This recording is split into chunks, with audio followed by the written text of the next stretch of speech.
Welcome to Leadership Where It Matters Most. The family is the most important institution in the world.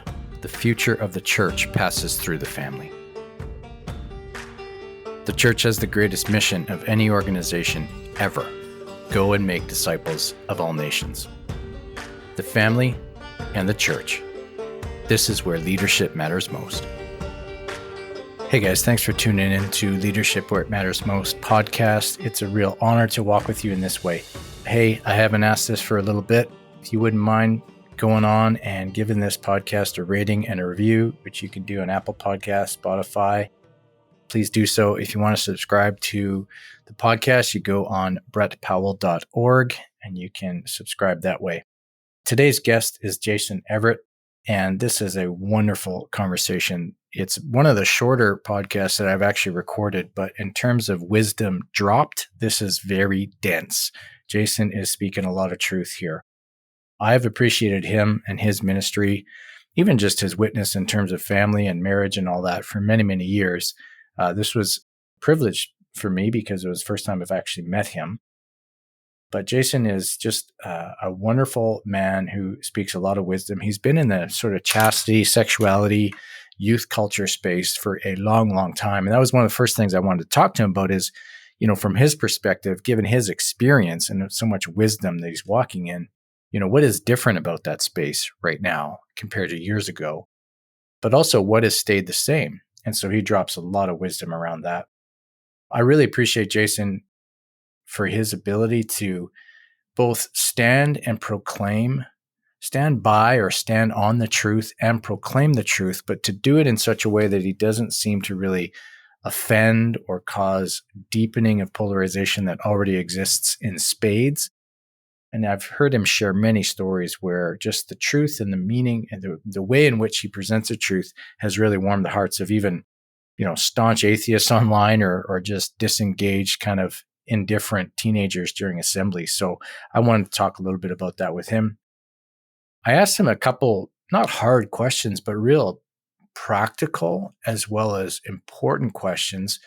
Because as I was preparing for this podcast, this episode with Jason, I was really thinking about parents that have been in a situation where their kids have came to talk to them about very difficult things, whether it's an addiction to pornography or to express that they think they might be gay or that one of their friends is engaging in the process of transitioning and they're kind of feeling pulled in that way too. So, and this is where his wisdom was really quite profound. And I hope it's a blessing to so many parents. So we talk a little bit about John Paul II. We share a mutual love and admiration for that great saint. In the end, I just end up affirming him. I think a lot of these celebrity believers, if you will, there's a lot of hidden life in these guys' ministries. And I just really wanted to affirm him for all those times he said yes in the quiet, darker places that isn't front stage at a big conference speaking to thousands of people. Because I get it. I know that world. And most of your life is lived in the four walls of your home and in the quiet of your own heart and mind. So I wanted to honor him for that. Anyways, guys, great episode. Thanks for tuning in. Enjoy Jason Evert. Jason, thanks so much for doing this podcast. I really appreciate it. How are you? Doing well. Thanks for having me on. Good. Hey, let's just jump right in because I know you got some limited time. I really want to ask this question because you have been in the space that you're in for a long time. I'm not saying you're old. Yeah. You're older than when you're implying exactly. You're older than when you first started. Yeah. But I mean, you're probably into your third decade of this kind of ministry in this space. Chastity, sexuality, youth culture. So I'm really curious from your perspective, Jason, what has changed and what stays the same?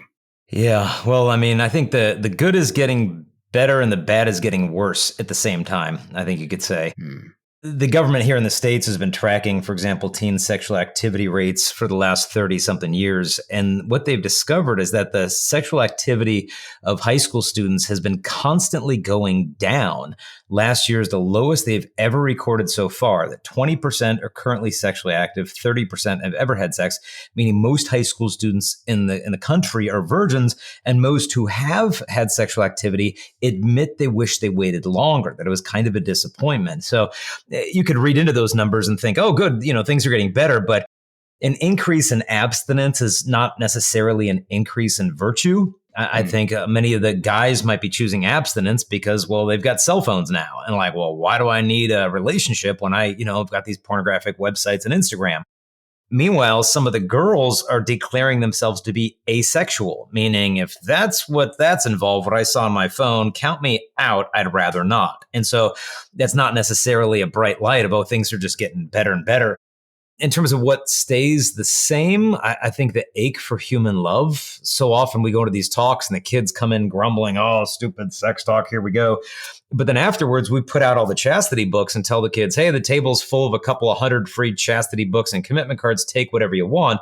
And they just pillage the thing. And it's empty within minutes. It's like a feeding frenzy. They're starving for human love. I think where I've seen some real significant changes, biggest change has been through the cell phone, not only the struggles with pornography with guys as well as girls, but the questions of identity that flow from that, of people declaring themselves to be this identity or that identity, essentially defining themselves by their sexual attractions or lack thereof, kind of this hockey stick acceleration just in the last 10 or 15 years ago, especially when it comes to homosexuality and gender issues that weren't really that visible or on the map 10 or 15 years ago, now just skyrocketing. And so lots of different trends going on, but there's hope. I was at a high school recently that had about 800 kids.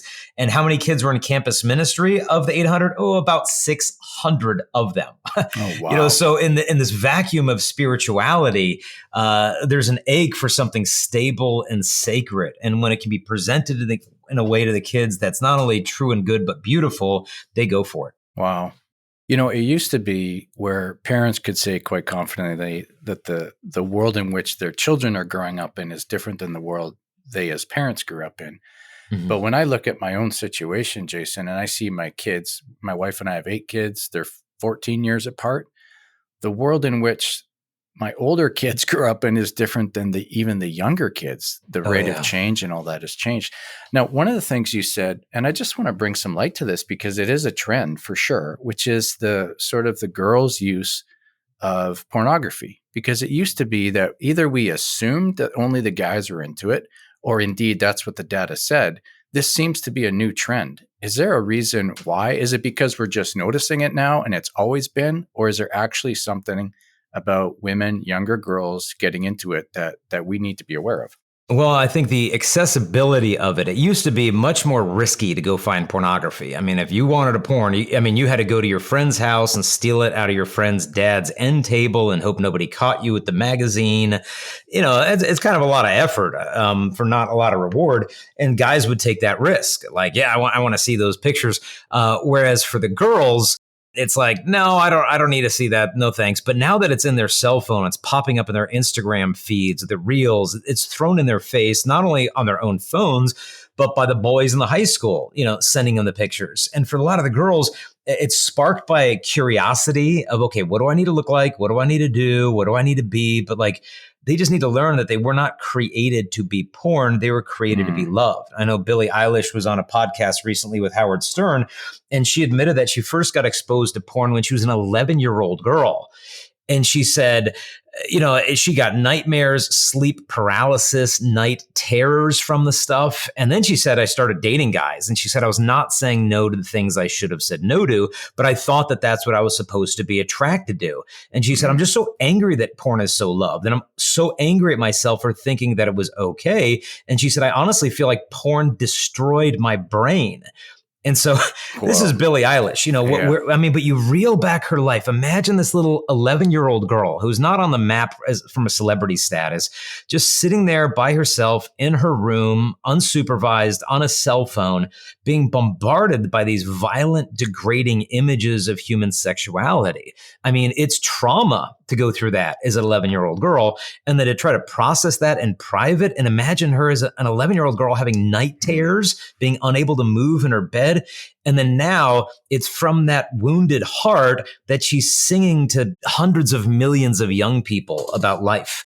And so it's really unfortunate that it's come to this, but I think it's good that we speak out so that girls understand, okay, you're not a freak of nature. If you experience sexual temptations, lust is not a guy problem. It's a human problem. You don't bear some unique type of shame because you're a woman. And so you don't need to like hide in isolation that you're the only one wrestling with this, because you're not. And so you don't need to live in shame. Let's bring this thing to light. Like one saint said, that a sin disclosed is half overcome. And so disclose this, find fellowship, and find healing. Wow. I don't want to stay here too long, but there's one other follow-up question I have, because you mentioned something, and I've heard you say it before, but the increase of abstinence has not necessarily translated to an increase in virtue. And one of the things that I see in my own world and in the worlds of other people that are doing ministry with young adults is a lot of very devout women are asking the question, where are all the good men? And what they're speaking of is, where is kind of the men that used to be around that would take the initiative, that would reject the temptation to passivity in their heart and, initiate with women and all that. And I got to think that is one of the consequences of this pornified world in which we live, because they don't have to take a risk. As you say, they can go on Instagram, they can go on Pornhub or whatever, all these things. Is that something you're seeing? Is that it's not just about the sexuality, but it's about the formation of men and this extension of this passivity, which we learned in the garden when Adam was beside Eve and did nothing? I got to think that that's part of the ache, part of the consequence of a pornified culture. Oh, without a doubt. I mean, I almost think of it like what's going on in China right now. After decades of the one-child policy, where tens of millions of female babies were aborted in disproportion to the male babies, now those young male babies have reached adulthood and age of marriage, and they're looking for a marriageable spouse, but the girls aren't there. Well, where's the young adult women? Well, they were aborted 23 years ago. That's why they're not there. And so I think what the one-child policy did to Asia is what pornography has done to Western culture. And then opposite trend, that you've got many single young adult women looking to begin their vocations, and the guys aren't anywhere around. And so if you look at the average age at which a girl marries now, it's like 30 years old. This is the first time in American civilization, at least, where the majority of citizens are not married. Like, this has never been seen before. And I think it's even now clicking into a new trend where the guys are saying, well, where's the good girls? Because, I'm looking for this woman who wants to live out this vocation and be a wife and a mother. And everybody's already, had all these experiences and addicted to porn. And so to me, it's not just the girls looking for the young guys. Although that trend has been very real for a long time. We're now hearing an ache of some of the guys of like, where are the solid girls out there as well? So I think in the midst, unfortunately, of this despair is people looking for authentic love. They interviewed university students all over the States and asked them, what would you rather have, a hookup or a traditional romantic relationship? And the vast majority of college males and females said they would much prefer to have a traditional romantic relationship, but they were twice as likely to hook up as they were to go on a first date. So it's almost as if they ached for something they didn't know how to find. Wow. Oh, there's so much pain there, Jason. Yeah. One of the things I've appreciated about your ministry over the years is that you seem to have mastered kind of the art of standing on the truth and proclaiming the truth, but doing it in a way without giving offense. And whether that is, to some staunch atheist that's online, or to, a disengaged teenager at one of your assemblies with his arms crossed, not wanting to participate, you just seem to have a way. And I wonder, have you always kind of had that pastoral approach? Is there some things you had to learn the hard way? How do you walk with the wisdom that you have in that space?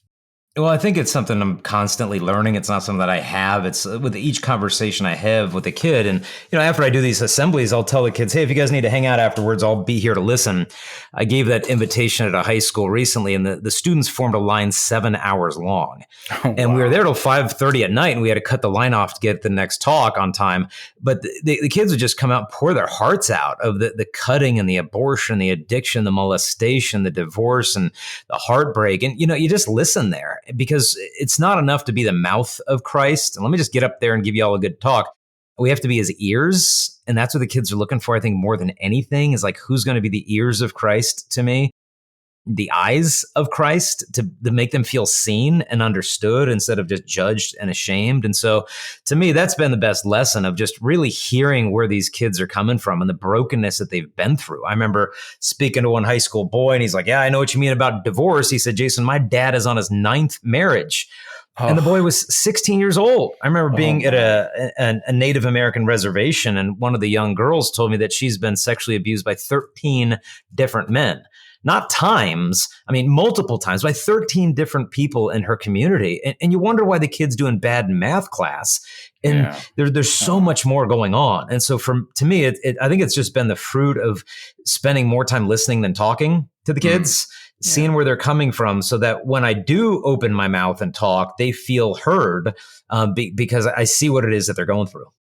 Do you think that maybe even in those conversations after assemblies has changed a bit? Like, I got to think that as they approach you now, the perhaps pain of an absent father figure has to animate some of that interaction with you, that they're just looking to be fathered into something, wisdom. Have you seen that? Oh yeah. And not only in the girls, but the guys who will come up and just give me this hug and this handshake. And, they might not talk as long as the girls will afterwards, but they'll just like give you this handshake and they'll be like, thank you. Like, I really needed that. Like, I didn't have a dad. And like in 1 hour, you just like show me what a guy's supposed to be. And it just resonated in my heart. I want to be that. I want to do that. And I know I haven't. And they want to own their stuff and they want to be responsible and to love. But so many of them just have not been able to see it. They've seen such dysfunction. I remember I was speaking at a high school last week and a girl came up and took the book that we wrote for the guys on how to date. It gives you dating etiquette, talks about how to date your wife in the future. And the teenage girl picked it up and I said, oh, well, just so you know, that's the book for the guys. And she said, I know. She said, I want to give it to my dad because I want him to start dating my mom again. Oh. And it's like, I mean, the layers of what these kids are going through, that a lot of times I'm sorry to say it, but the parents need a chastity talk more than the kids do half the time. And so we've got to realize it's this kind of culture of single people who pretend like they're dating. The dating people behave like they're married, and the married people seem to think they're single. Like everything is just one step out of order. Yeah.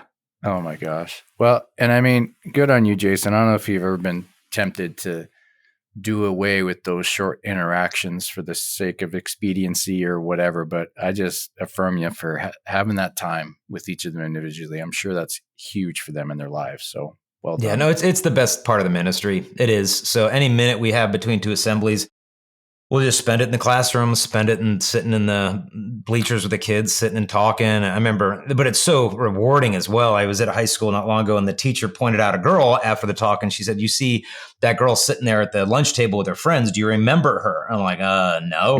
And she's like, yeah, you were here like 3 or 4 years ago. And you talked to her in that stairwell over there and you and her sat there for 45 minutes and you just talked. And you sensed that she was in a dangerous spot with some online relationship she was having with some guy. And you followed up with us on it. And you made sure that we followed up to find out who that guy was. And she said, it turned out the guy was a registered sex offender who was grooming her. And we were able to get a hold of the phones, the messages. And sure enough, he got arrested and he's in jail right now. And she's sitting there having a peanut butter and jelly sandwich with her friends. And it's like, dude, win one for the team, man. That's what it's about, of just trying to listen to these kids who are so close to making decisions that could change them for the rest of their life. Oh my gosh. Praise God for that situation. I'm sure you've had the experience. Sometimes I'll have the experience where, you say something publicly to a larger audience and you're having a conversation one-on-one with somebody who was there and they'll say something to the effect of, hey, remember when you said blah, blah, blah? And you're like, yeah, I never said that. Oh, yeah. But the Holy Spirit did into their heart, right? I've had kids say that to me, like that line you said. I'm like, what line? And they say it. And I'm like, look, I have my entire talk memorized by heart. I've never even said anything remotely close to that. So I think I know who was giving you that talk. It's the Holy Spirit, not me. Yeah, amen. So I got a few questions, but I want to put them in context, Jason, because this podcast is called Leadership Where It Matters Most. So talking about leadership in the church, but also leadership in the family being the most important institution in the world, nothing more important than the family. The future of the church and humanity and the world passed through the family, John Paul II said. And so much of leadership in whatever environment happens through conversation. And every relationship that we have has arrived exactly where it is, and it got there one conversation at a time. One fruitful conversation, one failed conversation, or one missed conversation. And I have to think that a lot of the parents that might be listening to you right now are fearful of some conversations that might emerge in their role as parents. And I want to ask you, if a parent is invited into a particular conversation, I'm going to give you the question that they might be posed from one of their kids. How do you initially handle that? Because I think a lot of parents don't know what to do and they're gripped by fear. So, Jason, here's the situation. You've got a teenage son and he comes to you and he says, Dad, I think I might be gay. What do you do?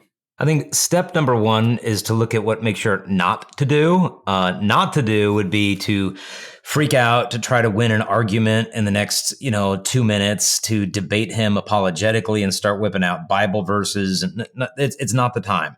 The time right here is to listen, because this is a really critical conversation. This kid has probably been brewing over this for a long time, terrified.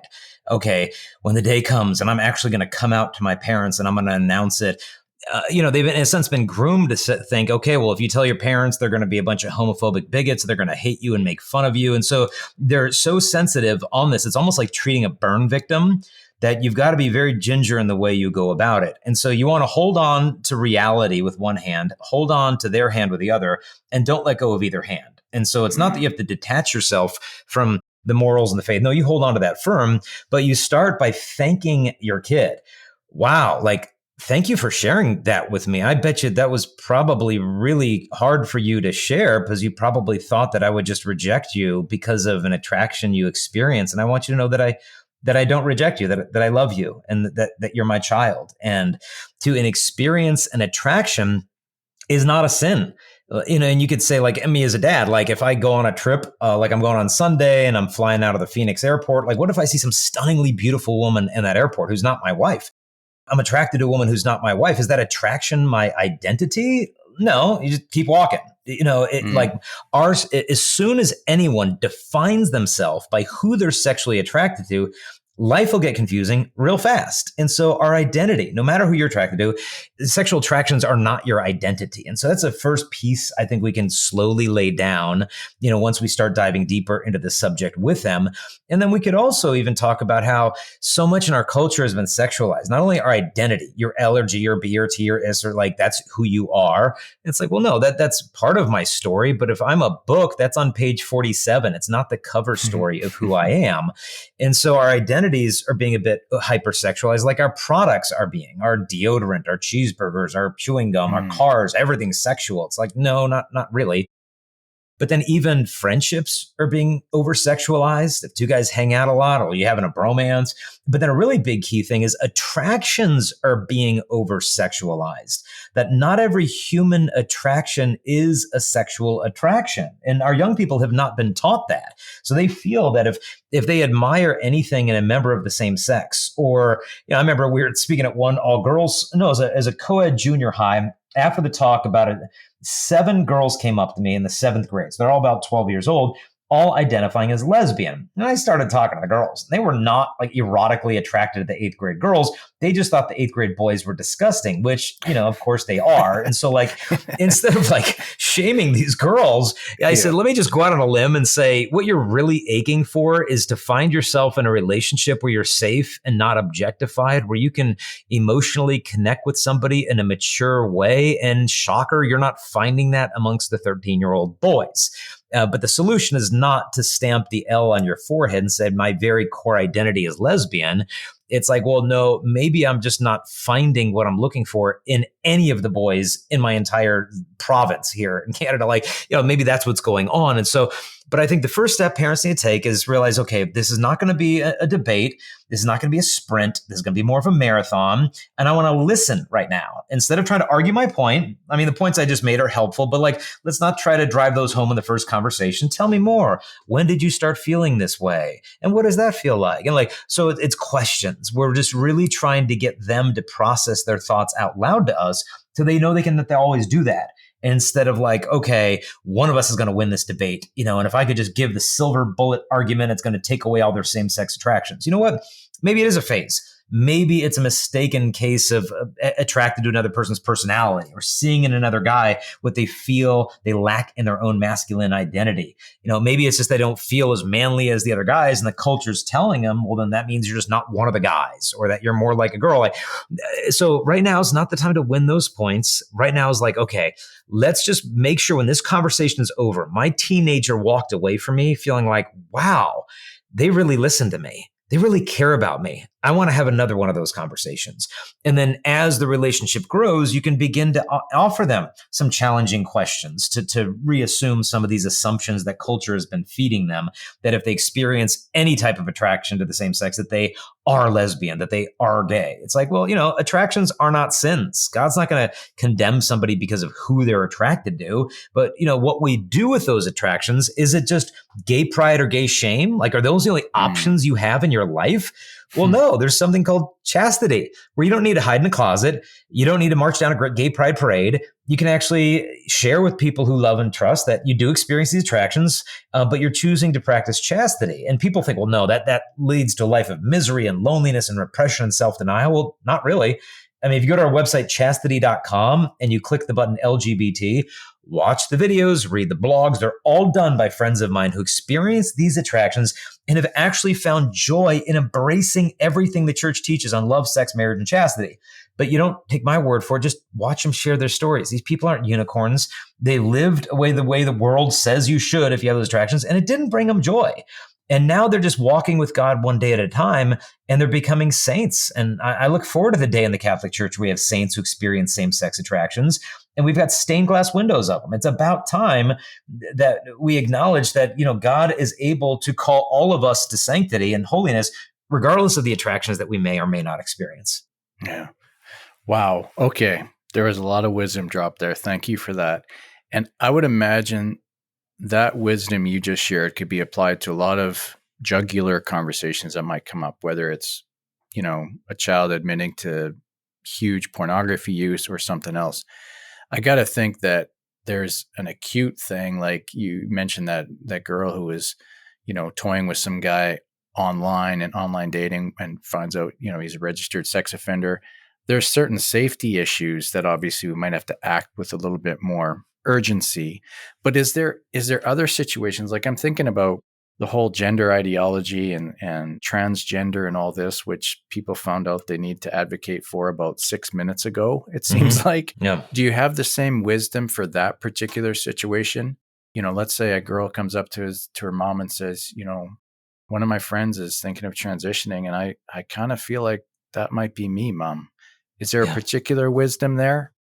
Yeah, again, the listening of, I was speaking at high school and a boy came up to me and said he's trans, and I said, let's talk. And we had a great conversation. And tell me about your life. And he's like, well, I've got, 2 older sisters, 2 younger sisters. And you know what? They can do no wrong. My parents love them. They fawn over them. They dote over them. But me, I'm the black sheep of the family. But I got straight A's and I'm on the swim team and I do mixed martial arts. But man, nothing I ever do is ever good enough for my parents. I said, well, do you think if you were born a girl, you would have been loved the way your sisters are loved? And he said, I know I would have been. Wow. And I'm like, here you are. Your ache isn't to be female. Your ache is to be loved. And you see that as the pathway towards love. Now, that was that guy's story. Everybody's different. I talked to a girl a few weeks ago who went on puberty blockers, I think at 14, cross-sex hormones at 15, double mastectomy at 16, and then regretted it pretty soon after, like a lot of kids do, where they start asking their practitioners if they can put the body parts back on. And she realized, it was after that kid groped me at school that I wanted to go through with the double mastectomy. So it's a trauma response for many of them where they're dissociating from their own body as a survival mechanism for what they've been through. Now, that's not everybody, but many are experiencing rapid onset gender dysphoria where they don't have a pre-existing history of childhood gender dysphoria, but they're spending an inordinate amount of time on TikTok, Tumblr, social media. 42% actually meet the criterion for an autism diagnosis. There's so many layers of human complexity going on. And when our culture tells us, well, if you don't feel at home in your body, it's because you're trans. And so the solution is transition. That's it. Well, Western Europe has just discovered how myopic that whole approach is. That's why you can't even get puberty blockers for minors in Scandinavia now. England just banned them last month. England just shut down their biggest gender clinic in the country because they realize the data does not support this approach. These kids are coming up and they're in absolute mental health. There's a whole constellation of issues going on. And if we think we can just treat those with hormones and surgery, it's malpractice. We're contributing with a mental illness instead of treating it. And so when your kid comes to you, I think I'm trans. Well, you tell them, well, what does that mean to you? And like one girl came to me and she said, yeah, I told my mom I was non-binary and she just made fun of me and got angry and we got in a big fight and I went in my room. I said, okay, well, we're going to have the conversation again. And I'm going to be your mom and you're going to be you. And you have to explain to me what you're feeling, but you're not allowed to say the word non-binary in our conversation. Let's just give this a try. Go. And she said, okay, well, I sometimes don't want to do what all the other girls want to do. And I don't want to look the way all the girls have to look. And sometimes I like just to do the stuff that the guys are doing without having to be one of them or one of the girls. And I said, you know what? Your mom would just nod her head to all of this and be like, wow, that must be really hard having to like fit into this box of stereotypes. I can totally see where you're coming from. But then when you pull this word out of a hat, non-binary, because granted, it's a word that resonates with your lived experience, but it'll trip up your mom to be like, wait a minute, no, you're not. You're a girl. Look, you're XX. Then that's all there is to it. Now we're talking past each other. And so what we've got to do is, okay, wow, when did you start feeling that way? And tell me more about that. So you can start to use the dysphoria, listening to it with reverent curiosity, because it's more often than not a roadmap towards the deeper healing that's needed.